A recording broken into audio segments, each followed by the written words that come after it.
नमस्कार दोस्तों, मेरा नाम है अर्पणा सिंह। मैं आप लोगों का स्वागत करती हूं आपके अपने channel study with teacher technology में। ये वीडियो यूपी टीजीटी बायोलॉजी और LT grade biology syllabus oriented बनाया गया है। यदि इस चैप्टर से क्वेश्चन एग्ज़ाम में आए तो मिस ना हो। इस चैप्टर से हर साल एक क्वेश्चन आता है, सो कीप वाचिंग। और यूपी टीजीटी बायोलॉजी और एलटी ग्रेड बायोलॉजी की ये क्लास 4 है। ये मेरे यूट्यूब चैनल पर प्लेलिस्ट में ये सारे वीडियोस पड़े हुए हैं। सो आपको यूपी टीजीटी बायोलॉजी और एलटी बायोलॉजी की प्रिपरेशन के लिए मेरे प्लेलिस्ट में जाके सारे वीडियो सीरियल वाइज देखनी पड़ेगी, तभी आपको इस सीरीज़ की एक एक यूपी टीजीटी बायोलॉजी की एक एक प्रिपरेशन हो सकेगी। यदि आप इस वीडियो को देख रहे हैं तो कॉपी और पेन लेके बैठें और जो इम्पोर्टेंट पॉइंट आपको लगे उसको नोट करते हुए चलिए, क्योंकि ये जो मेरा वीडियो है इसमें लेक्चर प्लस इसके जो नोट्स हैं वो सारे हिंदी में दिए गए हैं। सो आप हिंदी में कंफर्टेबल हैं लिखने के लिए और देखने के लिए, या फिर पूरे सिलेबस को ओवरव्यू समझने के लिए ये वीडियो बहुत यूजफुल है। आज हम क्लासिफिकेशन एनिमल किंगडम का ये पार्ट 2 है। इसमें हम प्रोटोजोआ के दूसरे जंतु पैरामीशियम के बारे में अध्ययन करें। आइए शुरू करते हैं। उसके शुरू करने से पहले एक मोटिवेशनल स्लोगन, लहरों से डरकर नौका पार नहीं होती, कोशिश करने वालों की कभी हार नहीं होती। Please like, comment, share and subscribe. आइए शुरू करते हैं। पैरामीशियम। पैरामीशियम शब्द सर्वप्रथम 1752 ईस्वी में जॉन हिल ने प्रतिपादित किया। इन्हें स्लीपर जंतु भी कहा जाता है। पैरामीशियम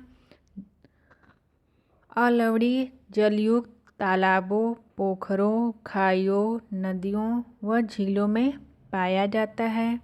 कभी कभी हम तालाबों के किनारे कीचड़ में देखते हैं कि पानी बहुत दिनों से इकट्ठा होता है। उस पानी को यदि हम स्लाइड पर ले जाके माइक्रोस्कोप के थ्रू देखते हैं तो हमें पैरामीशियम के जीवाणु दिखते हैं। ये बहुत ही छोटे होते हैं, इनको हम अपनी आँखों से नहीं देख सकते। स्ट्रक्चर ऑफ पैरामीशियम या पैरामीशियम की संरचना। वाई स्ट्रक्चर या एक्सटर्नल स्ट्रक्चर। इसका एक्सप्लेनेशन देने से पहले मैं आप लोगों को पैरामीशियम के डायग्राम दिखाना चाहती हूँ, जिसमें ये सम पार्ट हैं, जैसे सीलिया, पेलिकल, ओवरग्रूव, बकल ओवरट्यून, cell mouth, anal pore, food vacuole, cytoplasm, micronucleus, macronucleus, radial canal, contractile vacuoles. इसको हम एंटीरियर इंड बोलते हैं, इसको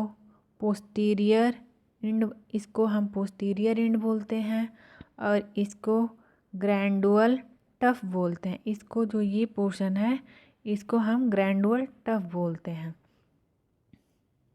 अब हम एक्सप्लेनेशन की तरफ चलेंगे।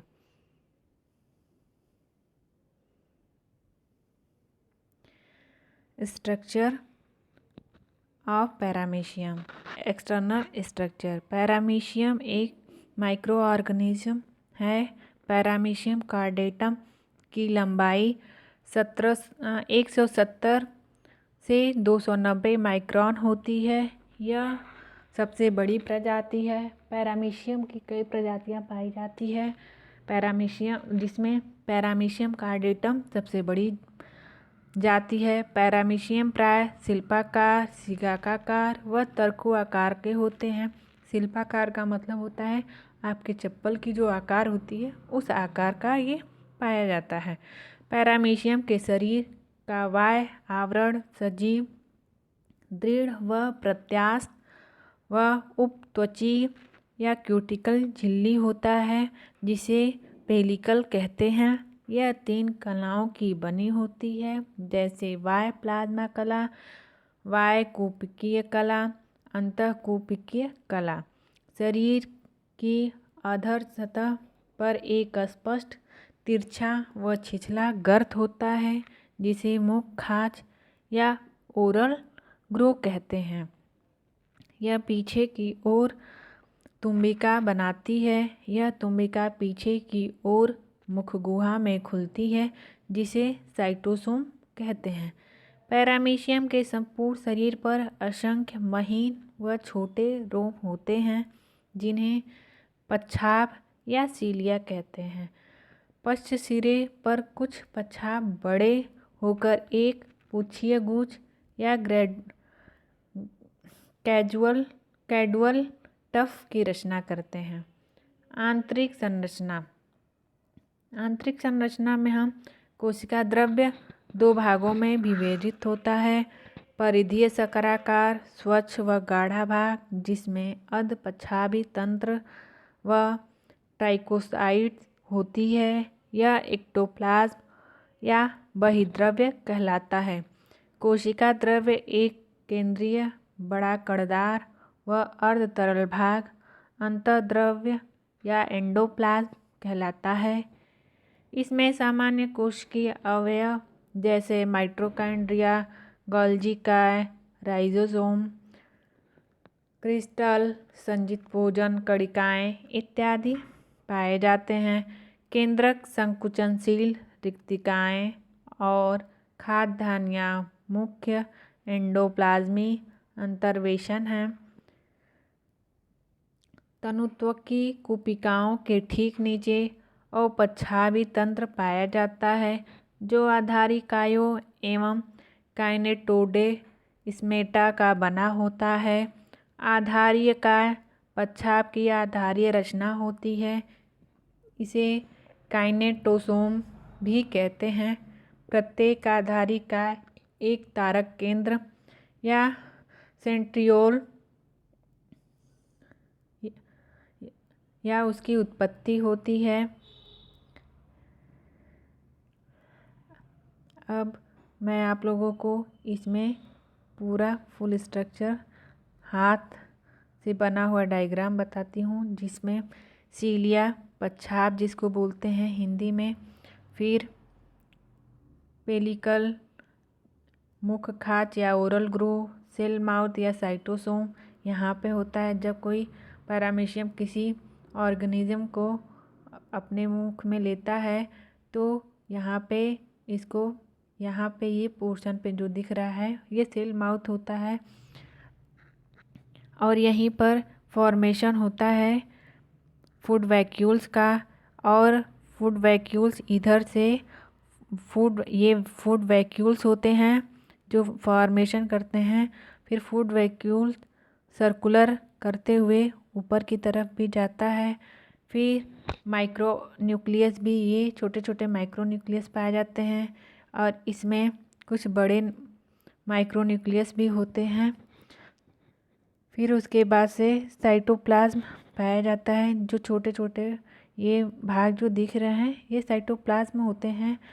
फिर इसमें ये जो पोर्शन होता है ये दंशिकाएं या ट्रिकोसाइट्स कहलाती हैं, जो सीलिया और पेलिकल के बीच में ये छोटी छोटी ट्रिकोसाइट्स कहलाती हैं।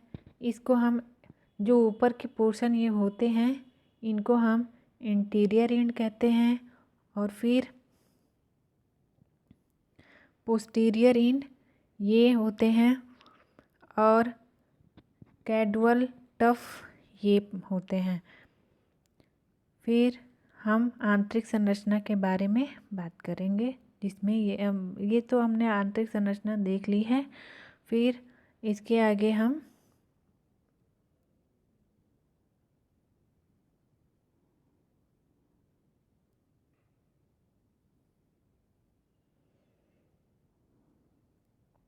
आंतरिक संरचना में और क्या क्या होते हैं उसके बारे में और एक्सप्लेनेशन देखते हैं।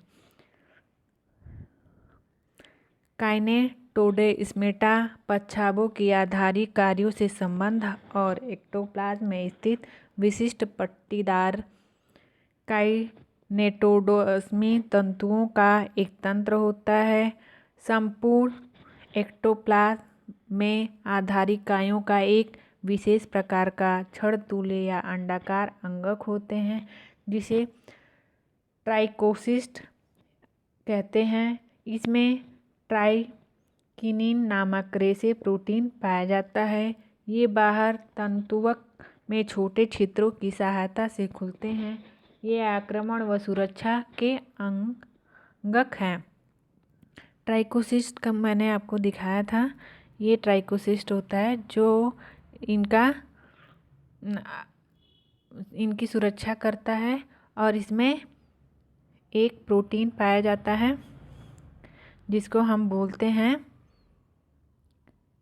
ट्राइकिनिन नामक रेशे प्रोटीन पाया जाता है। वे बाहर तंतुवक में छोटे छिद्रों की सहायता से खुलते हैं। ये आक्रमण व सुरक्षा के अंगक हैं। पैरामीशियम विषम केंद्र की हैं। पैरामीशियम केंद्र बहुत से केंद्रकों के हिसाब से उनको विषम केंद्र की बोला जाता है क्योंकि इनमें दो प्रकार के केंद्रक पाए जाते हैं। पैरामीशियम कॉर्डेटम की एक प्रजाति में एक लघु केंद्रक या माइक्रोन्यूक्लियस व एक बड़ा केंद्रक जिसे गुरु केंद्रक या मेगा न्यूक्लियस पाया जाता है। पैरामीशियम ऑरिलिया में एक गुरु केंद्रक के अलावा दो लघु केंद्रक और पैरामीशियम की तीसरी प्रजाति मल्टी माइक्रोन्यूक्लिएटम में अनेक लघु केंद्रक पाए जाते हैं। सामान्यतः गुरु केंद्रक मैक्रोन्यूक्लियस बड़ा बहुगुणित व अधिक क्रोमैटिन पदार्थ डीएनए का बना होता है। यह कोशिका की उपापचयी क्रियाओं को नियंत्रित करता है। लघु केंद्रक माइक्रोन्यूक्लियस छोटा गोलाकार व द्विगुणित होता है। यह जीव की जनन क्रियाओं पर नियंत्रण करता है।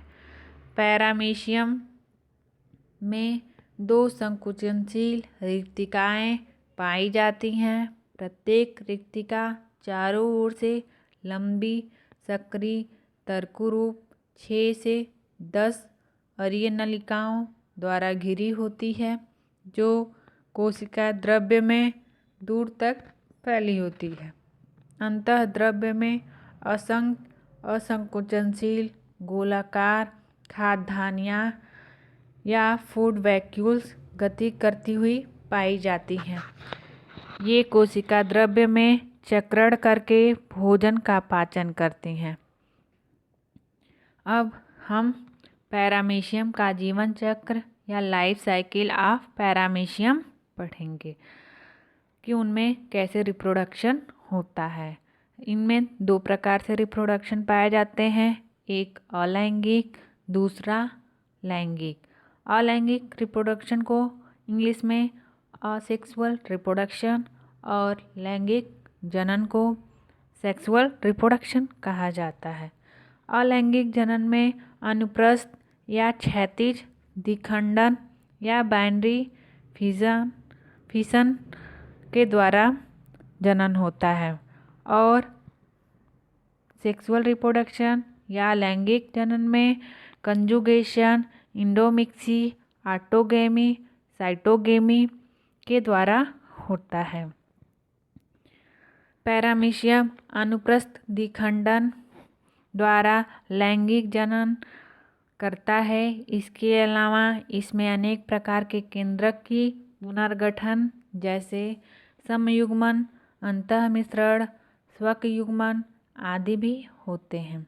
भोजन और ताप की कुछ परिस्थितियों के अंतर्गत इनमें पुष्टिभवन या इनसाइटमेंट भी होता है। अनुकूल अवस्थाओं में पैरामीशियम सामान्यतः अनुप्रस्थ या क्षैतिज द्विखंडन द्वारा जनन करता है।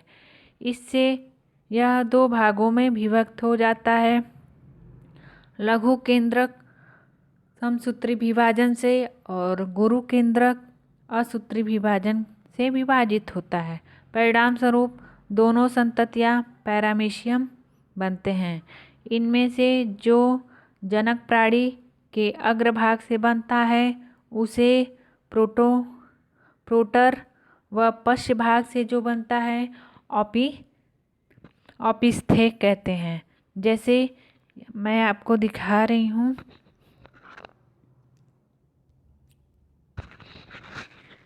ये जो अग्रभाग है इससे प्रोटर बनेगा और जो पश्च भाग है इससे ऑपिस्थ्य बनेगा। अब पैरामीशियम के बाइनरी फिशन कैसे होता है ये देखते हैं। इसको बोलेंगे मेगा न्यूक्लियस और इसको बोलेंगे माइक्रो न्यूक्लियस।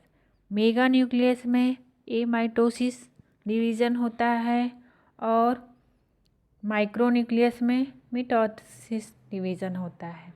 ये दोनों डिवीज़न होने के बाद ये दोनों का आकार बड़ा हो जाता है और बड़ा होने के बाद फिर इसका जो ऊपर वाला भाग से एक डॉटर सेल बनता है और नीचे वाले भाग से एक डॉटर सेल बनता है।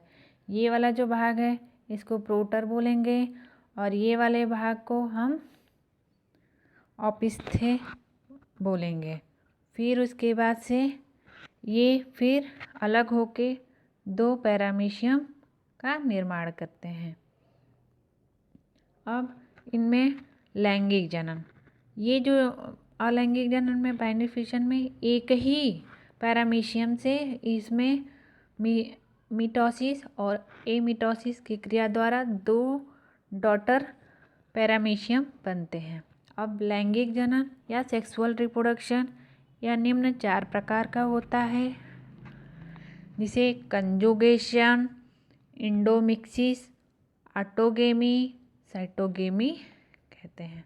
पहला वर्णन हम कंजुगेशन का करेंगे। समान जाति के दो प्राणियों के लघु केंद्रक की पदार्थ के आंशिक विनिमय के लिए एक अस्थायी संलयन समयुग्मन कहलाता है। यह पैरामीशियम में एक लैंगिक परिघटना माना जाता है। समयुग्मन की प्रक्रिया में निम्न प्रमुख अवस्थाएं पाई जाती हैं।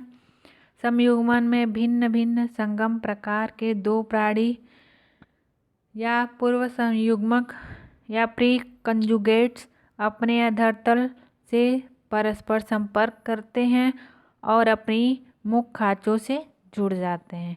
इनके जुड़े स्थान की तंतुअक व एक्टोप्लाज्म हासिल हो जाती है, यानी वहाँ पे खत्म हो जाती है और दोनों प्राणियों के बीच एक जीवद्रव्य सेतु या प्रोटोप्लाज्मिक ब्रिज बन जाता है। जुड़ने वाले प्राणी समयुग्मक या कंजुगेट्स कहलाते हैं। आइए इसको हम डायग्राम से एक बार देख लेते हैं, जिससे हमारे दिमाग में इसका ओवरव्यू बस जाए और फिर एक्सप्लेनेशन जब हम करें तो आपके दिमाग में उसके डायग्राम बसे रहें। जैसे ये एक पैरामीशियम है और इससे आके दूसरा पैरामीशियम जुड़ जाता है। जुड़ने की क्रिया होती है वो इसके मुख खांच के द्वारा होती है। ये यहाँ पर ही इसके जीवद्रव्य में प्रोटोप्लाज्मिक ब्रिज बनता है और यहीं से इनमें एक दूसरे के प्रति आदान प्रदान भी होता है कोशिका द्रव्य का। फिर कोशिका द्रव्य के आदान प्रदान से ये युग्म कंजुगेशन करते हैं।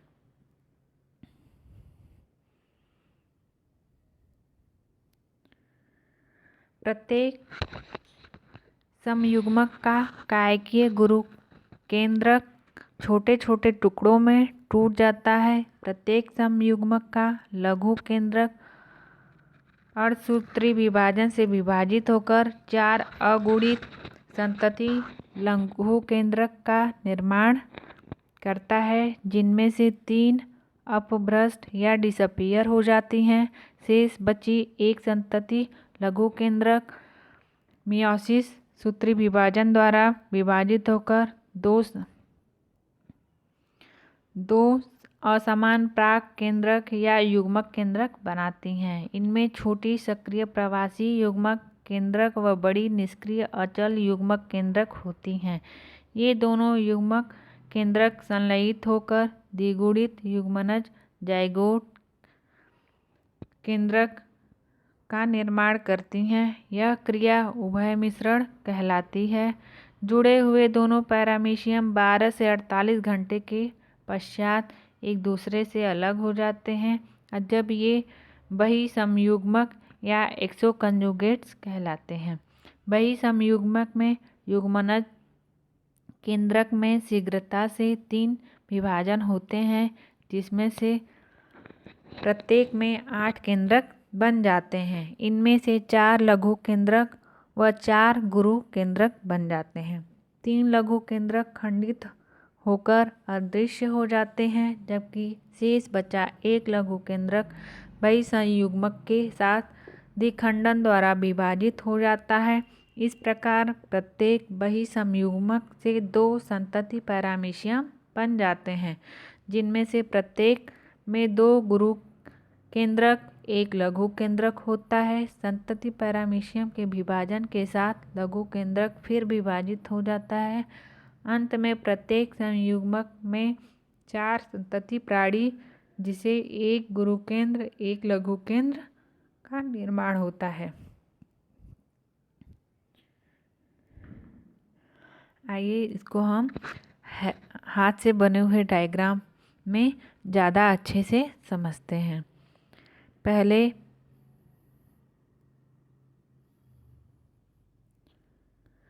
ये 2 पैरामीशियम है, एक दूसरे से जुड़ते हैं। फिर उसके बाद से पहले ये 2 पैरामीशियम है, एक दूसरे से आके आपस में जुड़ते हैं। जुड़ने के बाद से इनमें मियोसिस की क्रिया होती है। ये जो माइक्रोन्यूक्लियस होता है, ये डिप्लॉयड माइक्रोन्यूक्लियस होता है। ये 4 हैप्लॉयड माइक्रोन्यूक्लियस में बदल जाता है और जो गुरु केंद्रक होता है वह ऐसे ही रहता है। फिर उसके बाद से फिर इसमें जो गुरु केंद्रक होता है, लघु केंद्रक जो होता है वो बाकी 3 तो डिसअपीयर हो जाते हैं। इसमें एक रह जाता है। एक रहने के बाद वो द्विगुणित होता है। द्विगुणित होने के बाद 2 सेल बनते हैं। 2 सेल बनने के बाद ये दोनों सेल का फॉर्मेशन एक दूसरे में इनमें ब्रिज बना होता है। ब्रिज के थ्रू ये इधर एक सेल आ जाती है और इसकी एक सेल इधर आ जाती है। फिर आने के बाद से इनमें डिप्लॉयड माइक्रोन्यूक्लियस बनते हैं। फिर ये दोनों इसमें मियोसिस की क्रिया करके ये 8 न्यूक्लियस बनाते हैं। 8 न्यूक्लियस बनाने के बाद फिर इसमें से सारे जो होते हैं वो 7 जो होते हैं वो डिसअपीयर हो जाते हैं और एक रह जाता है और एक न्यू माइक्रोन्यूक्लियस आ जाता है। इस तरह कंजुगेशन की प्रक्रिया या रिप्रोडक्शन कंप्लीट होता है। अब ये इम्पोर्टेंस ऑफ कंजुगेशन या समयुग्मक का महत्व क्या है पैरामीशियम में, इसको आइए अब हम देखते हैं। इस प्रक्रिया के निम्न प्रभाव होते हैं। यदि द्विखंडन की क्रिया कई पीढ़ियों तक निरंतर होती रहती तो पैरामीशियम की शक्ति निरंतर क्षीण हो जाती और अंत में वह अवनमित कायकीय दक्षता एवं जीर्णता की अवस्था में प्रवेश कर जाता। मतलब पैरामीशियम में अगर जो बाइनरी फिशन होता है या द्विखंडन होता तो बार बार ऐसे करने से उसकी जो कायकी क्षमता है और उसकी जो भी शारीरिक संरचना है वो जीर्ण अवस्था में प्रवेश कर जाता और एक दिन मर जाता है। लेकिन जो समयुग्मक से यह कायकी दक्षता व शक्ति पुनः प्राप्त कर लेता है, यह क्रिया रिजुवेशन कहलाती है। फिर समयुग्मक से गुरु केंद्र का पुनर्गठन होता है। इसमें जो गुरु केंद्र होता है या मैक्रो न्यूक्लियस होता है उसका पुनर्गठन होता है। जो पुराना वाला रहता है उसको डिसअपियर होके फिर वो साइटोप्लाज्म से दूसरा माइक्रो न्यूक्लियस बनता है तथा केंद्रक व कोशिका द्रव्य के बीच एक पुनर्समायोजन होता है। गुरु केंद्रक पुनर्गठन उपापचयी क्रियाओं को त्वरित करने के लिए नवीन उत्साह व जीवन शक्ति प्रदान करता है। समयुग्मन के होने से वंशागत विविधता प्राप्त होती है जिससे नई संतति और जनन से भी भिन्न पैदा होती है। अब दूसरा सेक्सुअल रिप्रोडक्शन अंतःमिश्रण या इंडोमिक्सी। वुड्रफ तथा अर्डमैन ने अंतःमिश्रण की प्रक्रिया सर्वप्रथम द्विलघु केंद्र की जाति में खोजा। यह प्रक्रिया निम्न चरणों में पूर्ण होती है। सर्वप्रथम कायकीय गुरु केंद्रक अपभ्रष्ट होकर अदृश्य हो जाती है। इसमें जो गुरु केंद्रक होता है वो पहले ही डिसअपियर हो जाता है। दोनों लघु केंद्रक 2 बार विभाजित होते हैं और 8 संतति केंद्रकों का निर्माण करते हैं। इसमें जो इसमें इस वाले प्रजाति में 2 लघु केंद्रक पाए जाते हैं और वो 8 संतति केंद्रकों का निर्माण करते हैं। इन 8 संतति केंद्रकों में 6 अपभ्रष्ट हो जाते हैं और 2 शेष बचती हैं। पैरामीशियम विभाजित हो जाता है और इस प्रकार बनी प्रत्येक संतति में एक लघु केंद्रक आ जाता है। पैरामीशियम विभाजित हो जाता है और इस प्रकार की बनी प्रत्येक संतति में एक लघु केंद्रक आ जाता है। प्रत्येक संतति की लघु केंद्रक 2 बार विभाजित होकर 4 केंद्रक बनाती है। प्रत्येक जो पैरामीशियम होता है उसमें लघु केंद्रक 2 बार विभाजित होता है, फिर उसके बाद 4 केंद्रक बनाते हैं जिससे प्रत्येक प्राणी में 2 लघु केंद्रक और 2 गुरु केंद्रक हो जाते हैं। पैरामीशियम द्विखंडन द्वारा 2 संततियों में विभाजित होता है, साथ ही लघु केंद्रक भी विभाजित होता है। इस प्रकार प्रत्येक संतति में एक गुरु केंद्रक और 2 लघु केंद्रक हो जाते हैं। इस प्रकार एक जनक से 4 पैरामीशियम का निर्माण होता है। अंतःमिश्रण का महत्व। पैरामीशियम में यह समयुग्मन का प्रतिस्थान है। गुरु केंद्र का पुनर्गठन होता है। आइए इसको हम डायग्राम से समझें। इसमें बताया गया है कि ये पैरामीशियम ओरिलिया में पाया जाता है। कार्डेटम में और सारी प्रजातियों में नहीं पाया जाता। सिर्फ ये रिप्रोडक्शन पैरामीशियम ओरिलिया में पाया जाता है और इसमें 2 माइक्रो न्यूक्लियस होते हैं और 1 मेगा न्यूक्लियस होता है। मेगा न्यूक्लियस जो होता है वो धीरे धीरे डिसअपियर हो जाता है और जो माइक्रो न्यूक्लियस होता है वो 2 रहता है। 2 से इसमें मिटोसिस 2 बार होता है। मिटोसिस 2 बार होने की वजह से ये 8 डॉटर सेल बनाता है और फिर इसमें से जो 8 बनता है इसमें से जो 6 होता है 6 डॉटर सेल डिसअपियर होने लगते हैं। डिसअपियर होने के बाद से इसमें एक जो बाहर से आवरण जो होता है इनमें ये दोनों के बीच में ये आवरण बाहर से ये प्रोटोप्लाज्म का एक आवरण सा बन जाता है जो एक दूसरे से अलग नहीं हो पाते हैं और फिर माइक्रोन्यूक्लियस जो होता है इसमें एक बच जाता है और इसमें एक बच जाता है। फिर ये मिटोसिस करके 4 डॉटर सेल का निर्माण करते हैं। फिर ये 4 डॉटर सेल न्यूक्लियस जो होता है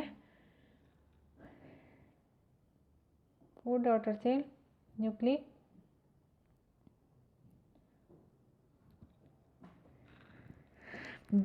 फिर इसमें 2 मैक्रोन्यूक्लियस होते हैं और 2 मिक्रोन्यूक्लियस बन जाते हैं। इसमें भी फिर इस क्रिया में आके 2, जैसे यहाँ पे दिखाया है मैंने कि इसमें 2 माइक्रोन्यूक्लियस और 2 मिक्रोन्यूक्लियस होता है। फिर ये दोनों माइक्रोन्यूक्लियस जो होता है फिर इसमें बताया गया था पहले ही कि इसमें 2 माइक्रोन्यूक्लियस से एक माइक्रोन्यूक्लियस डिसअपीयर हो जाता है और 2 मिक्रोन्यूक्लियस जो होता है वो सेम ही रहता है। फिर इनसे फॉर्मेशन 4 पैरामीशियम का होता है। ये जो रिप्रोडक्शन होता है ये सिर्फ इंडोमिक्सिक के पैरामीशियम ओरेलिया में पाया जाता है। पैरामीशियम की प्रजाति ओरेलिया में पाया जाता है और किसी में नहीं पाया जाता है। और एक ये भी है कि ये जो रिप्रोडक्शन होता है ये समयुग्मक का प्रत्यस्थान है, मतलब उसी के तरीके से होता है। स्वयुग्मक या स्वमिश्रण या ऑटोगेमी या ऑटोमिक्सी। WF डीलर ने वर्ष 1936 में पैरामीशियम ओलेरिया में युग्मन के समान केंद्र की पुनर्गठन का वर्णन किया। क्योंकि यह केवल एक ही प्राणी में होता है अतः इसे स्वयुग्मक या स्वमिश्रण पाया जाता है। ये जो रिप्रोडक्शन है वो भी ओलेरिया में पाया जाता है, लेकिन वो एक ही ओलेरिया में होता है। इसमें 2 ओलेरिया की ज़रूरत नहीं पड़ती है, 2 प्रजाति 2 पैरामीशियम की ज़रूरत नहीं पड़ती है। ये सेम बाइंडरी फिशन के तरीके से होता है। यह प्रक्रिया निम्न चरणों में पूर्ण होती है। गुरु केंद्र छोटे छोटे टुकड़ों में टूटकर कोशिका द्रव्य में अवशोषित कर लिए जाते हैं और फिर 2 लघु केंद्रक असूत्री विभाजन करके 8 अगुणित संतति केंद्रक का निर्माण करते हैं। 7 संतति केंद्रक जो होती हैं, 8 में से 7 जो होती हैं वह हर्षित हो जाती हैं, मतलब डिसअपीयर हो जाती हैं। शेष बची एक केंद्रक संतति सूत्री विभाजन करके 2 युग्मक केंद्रक बनाते हैं। दोनों युग्मक केंद्रक कोशिका मुख के निकट एक अस्थायी द्रव्य शंकु में प्रवेश कर जाते हैं और परस्पर संलयित होकर पूर्ण रूप से समांगी द्विगुणित युग्मनज केंद्रक का निर्माण करते हैं। युग्मनज केंद्रकों में 2 बार विभाजन होता है और 4 केंद्रक बन जाते हैं। इनमें से 2 गुरु केंद्रक और 2 लघु केंद्रक होते हैं। इसके पश्चात कोशिका एवं लघु केंद्रकों में एक साथ विभाजन होता है जिससे 2 संतति प्राणी बन जाते हैं। इन संतति प्राणियों में से प्रत्येक में एक नई गुरु केंद्रक व 2 लघु केंद्रक होती हैं। इस प्रकार स्वयुग्मक की प्रक्रिया से पैरामीशियम का पुनर्युग्मन हो जाता है। स्वयुग्मक का परिणाम समयुग्मजनता से है। कोशिका युग्मनन साइटोगेमी। यह प्रक्रिया पैरामीशियम कॉर्डेटम में पाई जाती है। यह प्रक्रिया समयुग्मक के समान होती है, लेकिन इनमें प्रवासी प्राक केंद्रकों के मध्य केंद्र की विनिमय नहीं होता। इनमें प्रत्येक प्राणी की 2 युग्मक केंद्रक परस्पर ही संलयन करके एक युग्मनज केंद्रक का निर्माण करते हैं। पैरामीशियम ओलेरिया में संवर्धन के समय हेमीमिक्सिस के द्वारा जनन होता है। प्रतिकूल परिस्थितियों में पैरामीशियम पुष्टिभवन या इंसाइटमेंट के द्वारा भी जनन करते हैं। अब पैरामीशियम के अंदर कुछ कण पाए जाते हैं, पार्टिकल्स पाए जाते हैं, जो हमेशा क्वेश्चन पूछा गया था प्रीवियस में। अभी 2020 में जो यूपीटीजीटी हुआ उसमें ये क्वेश्चन आया था कप्पा कण क्या है। फिर ये कप्पा कण क्या है, तो आइए इनके बारे में भी जान लेते हैं। कप्पा कण TH सोनीबॉर्न ने ज्ञात किया कि समयुग्मन के समय जीवित रहने वाले पैरामीशियम में एक विशेष प्रकार की स्वप्रतिकृति कारक कोशिका द्रवी कण पाए जाते हैं जिनमें DNA पाया जाता है।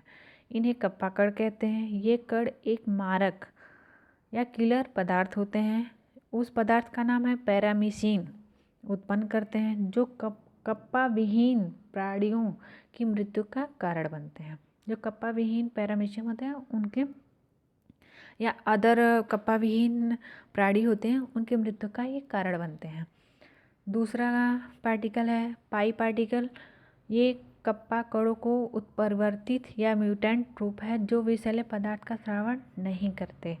म्यू कण यू पार्टिकल, ये कण भी मारक होते हैं। चौथा लैम्डा कण या लैम्डा पार्टिकल, ये कण सभी मारक पैरामीशियम में उपस्थित होते हैं। दोस्तों, मैं आपसे एक बात बोलना चाहती हूँ कि आप इस वीडियो को या इस लेक्चर को देख रहे हैं तो प्लीज़ आप कॉपी और पेन लेके बैठें, ताकि जो भी आपको डाउट हो वो भी वैसे डाउट तो होगा नहीं, मान लो कोई लेक्चर में मैं एक्सप्लेन नहीं कर पा रही हूँ तो वो चीज़ें आपको मेरे नोट्स में मिलेंगी। सो डाउट्स नहीं होना चाहिए। प्लस आप एक कॉपी पेन लेके बैठेंगे, ये लेक्चर भी हिंदी में है प्लस मेरे नोट्स भी हिंदी में हैं, तो आप एक अच्छा नोट्स बना के यूपी टीजीटी बायोलॉजी और एलटी बायोलॉजी ग्रेड या ऑल टीजीटी लेवल के जो बायोलॉजी से क्वेश्चन पूछे जाते हैं वो यहीं से पूछे जाते हैं। सो आप एक नोट्स बना के अपने पास रख के बार बार रिवीजन करके एक अच्छा परफॉर्मेंस दे सकते हैं एग्ज़ाम में। So thanks for watching. और इसके लिए आपको मेरे पूरे वीडियो को एक सीरीज़ वाइज मैंने अपने प्लेलिस्ट में रख रखा है, उस प्लेलिस्ट के सीरीज़ वाइज ही देखें तो आपको समझ में आएगा कि ये लेक्चर कहाँ से आया और कैसे इसका नेक्स्ट पार्ट होगा। नेक्स्ट पार्ट में हम प्लाज्मोडियम पढ़ेंगे और वो आखिरी जीव है प्रोटोजोआ संघ का, उसके बारे में पढ़ेंगे। फिर हमारा सिलेबस के ओरिएंटेड जो भी प्रोटोजोआ संघ में आते हैं एनिमल, वो कंप्लीट हो जाएंगे। फिर हम नेक्स्ट संघ पढ़ेंगे। Thanks for watching, keep watching and like share.